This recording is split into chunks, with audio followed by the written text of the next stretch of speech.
Votre maison vendue garantie, on achète. Revenir Marlac avec Monsieur Président de compagnie Multitest, Nicolas Forêt. Bonjour. Pour continuer notre sujet, quatre gros sujets, amiante, pyrite, puis présentement on s'est rendu avec décontamination. Donc, Monsieur Forêt, c'est quoi les sources de contamination?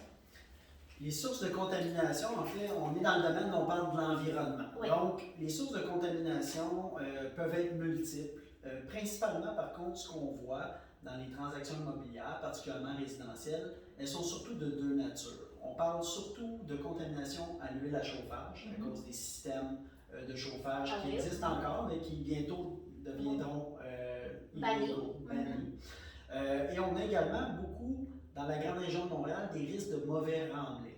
C'est-à-dire que le mauvais remblai peut être associé à deux choses principalement. C'est-à-dire du remblai qui a été importé sur le site pour mettre un terrain à niveau, pour remplir un trou. Supposons que quelqu'un a démoli un bâtiment, il y avait un sous-sol, il faut qu'il remplisse le trou du sous-sol pour niveler le terrain. Et on aurait pu utiliser n'importe quoi. Dans le temps, on appelait quelqu'un, on ne sait pas trop c'était qui, mais on avait obtenu le numéro de téléphone. J'ai besoin de matériaux pour emblayer. Ah, parfait, ça venait de quelqu'un qui ramassait toutes sortes de cochonneries qui venaient de n'importe quel terrain. Donc, on a mis des contaminants potentiellement dans le sol. Ou également, de ce risque-là dans l'environnement, quand on fait une étude environnementale phase 1, on regarde des photos aériennes. Et si on voit, exemple à Montréal, il y a souvent eu en arrière des plex, des triplex, des duplex, il y avait des garages surélevés dans le fond de la cour. Ces garages-là, aujourd'hui, souvent ont été démolis. Donc, un bâtiment qui n'existe plus en environnement, c'est un risque de mauvais remblai. Pourquoi? Il a été démoli ou incendié. Et souvent, à la fin de la démolition ou de l'incendie, on venait enterrer des produits restants, les débris, on venait les enterrer dans le sol pour niveler ça. Ou, encore une fois, comme je disais tantôt, s'il y avait un sous-sol à cet ancien bâtiment-là, on avait besoin d'importer sur site des matériaux pour mettre le sol à niveau. Tout ça, c'est des risques de mauvais remblai qu'on voit souvent. C'est surtout ces risques-là qu'on voit. Sinon, il y a les typiques risques d'avoir une station d'essence à proximité ou d'avoir un nettoyeur à sec qui est opéré chez le voisin. Les nettoyeurs à sec utilisent un produit qui est le perchloroéthane, le P qui est entouré d'un cercle. C'est un produit qui est très nocif pour l'environnement. Donc, quand on a ça qui a eu lieu chez un voisin, il y a un risque environnemental. Merci. Et présentement, on entend souvent, surtout dans les transactions commerciales, quand vous dites phase 1, phase 2, phase 3. Oui. C'est quoi ça? En fait, le vocable, il est méconnu dans le marché. C'est-à-dire qu'une phase 1 en environnement, c'est une étude historique et documentaire relativement à l'immeuble. Donc, une phase 1 en environnement, il n'y a pas de tests de sol qui sont pris. On va étudier beaucoup de documents qu'on va obtenir auprès des municipalités, auprès du ministère de l'Environnement, auprès de la RBQ, auprès de Gaz Métropolitain. On va regarder des photos aériennes, on va faire une visite de site pour voir comment c'est fait le bâtiment physiquement, pour voir si on ne verrait pas des indices qui nous diraient « Oh, il y a des tuyaux sur le mur de fondation, il y a peut-être déjà eu un chauffage à l'huile qui a été enlevé. » Donc, tout ça pour conclure, est-ce qu'il y a des risques significatifs d'un point de vue environnemental ou pas? Si on n'a pas, ça se termine là une phase 1. Par contre, s'il y a des risques, on va recommander une phase 2. Exactement. Chaque risque identifié dans la phase 1 devra être vérifié à l'aide de prélèvements d'échantillons de sol s'il y a de la contamination qui a été créée au-delà des valeurs acceptables. Ça, c'est important. On a le droit d'avoir de la contamination dans notre sol, mais tout dépendant de l'usage. Si on est en résidentiel, bien, on a le droit d'en avoir 2 fois à 10 fois moins que si on a un usage qui est commercial. Donc, tolérance est plus élevée. Tolérance est plus élevée pour du commercial industriel, effectivement. Okay. Donc, la phase 3, pour terminer. Donc, si ma phase 2 démontre qu'il y a une contamination au-delà des valeurs acceptables pour l'usage de la propriété, mais là, on va recommander une décontamination, ce qu'on appelle une réhabilitation des sols. Et donc, là, c'est la phase 3 qui est la décontamination. Merci beaucoup. Ça, c'est souvent on voit ça dans la commerciale, donc on ne va pas développer ce sujet plus que ça parce que présentement on se concentre sur le résidentiel. Et en parler justement de résidentiel, bon, quand vous dites deuxième source de contamination, c'est la huile, le tank de huile qui a été utilisé. Qu'est-ce qui arrive avec la propriété? Parce que souvent on voit que bon, il y en avait le chauffage à huile, il n'y en a plus présentement. Donc, est-ce qu'il faut qu'on fasse un test de sol pour vérifier, pour être sûr qu'il n'y a pas de contamination dans cette propriété parce qu'on ne sait pas comment c'était fait? enlever. Oui, en fait, c'est souvent suggéré, mais ça aussi, des fois, il y a une mauvaise conception. Il y a des gens qui disent, ben oui, on le sait bien, dès qu'il y a de l'huile à chauffage, vous recommandez des tests. C'est pas tout à fait vrai. Il arrive que quand on fait une visite pour une phase 1, on a un réservoir d'huile hors sol qui est sur une belle dalle de béton qui est en bon état. Les tuyaux d'alimentation qui sortent à l'extérieur de l'immeuble sont en dessous, c'est de l'asphalte. Donc, dans ces cas-là où il n'y a pas d'odeur, il n'y a pas de tache au sol, on ne va pas recommander d'aller prendre des prélèvements. On n'est pas là juste pour faire des tests à tout le monde, c'est pas vrai. Mais oui, dès qu'on a un système d'huile à chauffage qui a été retiré, puis qu'il n'y a pas de rapports environnementaux qui ont été faits, dans ce temps-là, c'est sûr que ça va être la recommandation client parce qu'il n'y a plus d'indices qui sont là.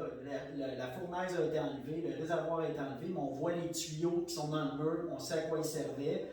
On ne sait pas s'il y a eu un déversement dehors des fois quand ils remplissaient. On ne sait pas si la ligne d'alimentation, c'est-à-dire la ligne qui va du réservoir à la fournaise, souvent elle était sous la dalle de béton. Donc elle, on ne la voyait pas, mais des fois elle se mettait à couler dans le sol. Donc tout ça fait en sorte que oui, pour l'huile à chauffage, surtout quand le système n'est plus là, on va dire qu'il serait prudent de faire des tests. Effectivement. Et ces tests, ça coûte combien? Juste pour donner très bonne question.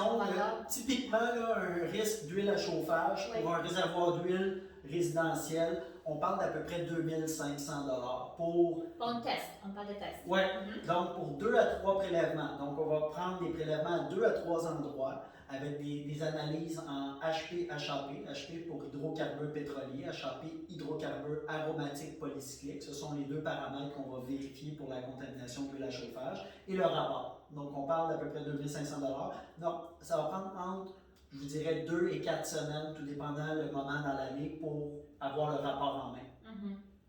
Il y en a deux situations aussi qui pourraient nous arriver, c'est le tank de huile qui est enterré dans le sous-sol.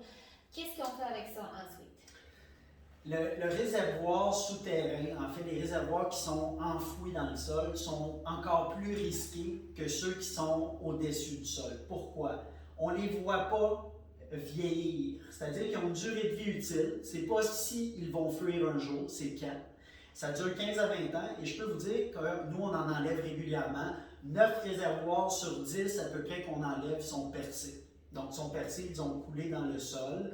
Et donc, c'est ça le problème, c'est que ça commence par des petits trous, puis les gens ne s'en rendent pas compte. Souvent, pour des raisons si simples, ils disent « Hey, il me semble que ça coûte plus cher que l'an dernier chauffer. Oh, c'est le prix de l'huile qui a augmenté. » Puis là, comme ça peut durer des années. Puis c'est pas l'huile nécessairement qui a augmenté, mais c'est qu'on elle a peut-être augmenté, mais on en perd en même temps dans le sol. Donc, ils sont à risque, ces réservoirs-là, parce qu'effectivement, ces réservoirs-là, quand ils ont fui, ils peuvent avoir fui longtemps, puis ça peut s'être répandu, des fois en dessous de la fondation, ce qui va faire augmenter le prix des contaminations, des fois chez les voisins. Donc, ça peut représenter un risque financier important.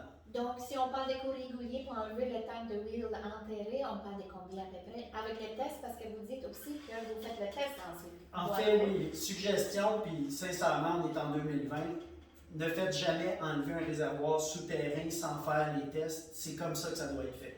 Donc, allez-y pas, parce que juste enlever le réservoir, avec le pompage, parce qu'il arrive fréquemment qu'il reste certains résidus dans la tank qu'il faut pomper.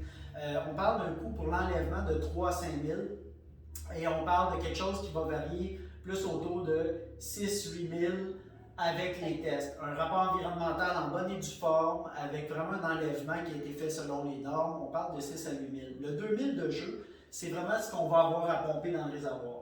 Donc, c'est ça qui va faire varier le coût. OK. Ben, ça, c'est le cas quand même le pire, mais moins pire, c'est quand on a un tank de huile sur la terre, puis quand il faut qu'on enlève, ça coûte beaucoup moins cher. Effectivement, on parle de réservoir ici hors sol. Hors sol, oui. Enlever ça, on parle d'un coût d'environ 1 000 $ pour l'enlever sans les tests. C'est-à-dire qu'encore une fois, je reviens à ce que je disais tantôt, si la dalle elle est propre, il n'y a pas d'odeur, on avait des tuyaux de remplissage qui étaient au-dessus de l'asphalte, donc techniquement très difficile à l'huile, bien que l'asphalte est poreux, de pénétrer à travers l'asphalte puis se rendre dans le sol. Bien, ça se peut qu'un test n'était pas nécessaire, mais c'est toujours prudent de le faire parce que quand il n'est plus là, s'il n'y a pas de tests qui ont été faits, l'acheteur subséquent qui va se faire dire il y avait un réservoir d'huile, on l'a enlevé. S'il nous appelle avec ça, on va dire écoutez, on ne sait pas ce qui est arrivé sur cette propriété-là, ça vaudrait peut-être la peine de le faire tester. Donc, il vaut mieux peut-être prendre les devants et qu'on ait ça déjà dans notre dossier. Sinon, on peut attendre que ça soit demandé par un acheteur. mais à tout événement. Moi, je pense toujours que de prévenir les coûts, ça nous permet aussi d'être proactif. Si j'ai une petite contamination, on pourrait la faire, puis ça serait réglé. La vente va aller beaucoup plus vite, puis beaucoup plus facilement. Mais c'est vrai, merci beaucoup de nous expliquer décontamination. Et quatrième dernier sujet pour aujourd'hui, ça va être moisissure dans quelques secondes.